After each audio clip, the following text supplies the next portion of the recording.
Veronica with WatchMojo.com, and today we're on a high at the Just for Laughs Festival, speaking with legendary duo Cheech and Chong. I feel good, man. Wish we could have something to celebrate, man. You got a joint or anything? You actually met at a topless improv club, I believe it was yours? In Vancouver, Canada, in Chinatown, a place called the Shanghai Junk. I had a topless improv group working, and we had a straight man that quit, and I was looking for a straight man, and I found Cheech instead. I was straight then. The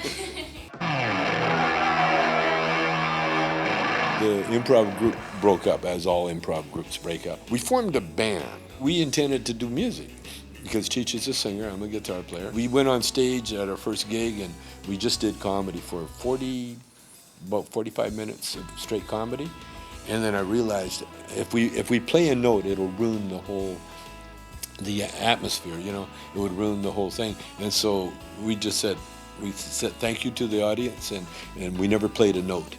And then Cheech and I joined up, and a year later we had our first hit record. Up in Smokes is a classic film. Everybody knows it even today. Apparently you only had 3 pages of a script and everything else was improv? No, from Up in Smoke we had quite a bit of the script, yeah. I still got the script at home. I think we got about 55 pages.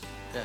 Yeah. And the thing is, it's shorthand because we were doing bits from our live act.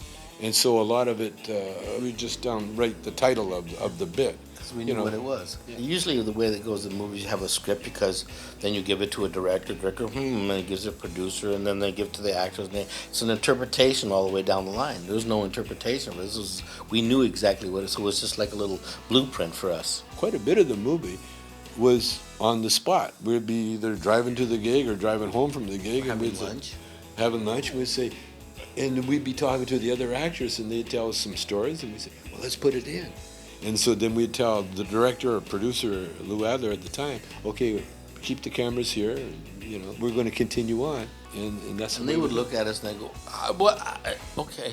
Because what else could they say, you know? When are you gonna get your act together? Do you think you guys will ever do another film, or are you loving the live audiences? Another film? Oh, yeah. We like films. Yeah. We're in the middle of maybe the 4th rewrite. Yeah. It's a porno film at this point, you know. Yeah, the other actors are donkeys, but you know, and a swan. No, that's the first rewrite. A swan. I don't know how that was the first rewrite. Then we got it down to dogs and then cats and. So if we were to follow you home after the interview, what would an evening be like with you guys? Nah, I don't want to go out. His wife's here, my wife's here. It's like I'd be answering the phone. Where are you? Oh, you're at Holt Renfrew? Oh, bring some more money? Okay, I'll be right down, dear. The women are still the bosses, like in every relationship. Well, they control 100% of the pussy. You know, so. I've been with my lady now for over 30 years. 130 years. People say, what keeps you guys together? Well, what I do, I'm like a stalker, you know. So when she's getting undressed for bed, I sneak outside and I look in the window. Thanks, it was great having you guys. All right, we'll see you soon.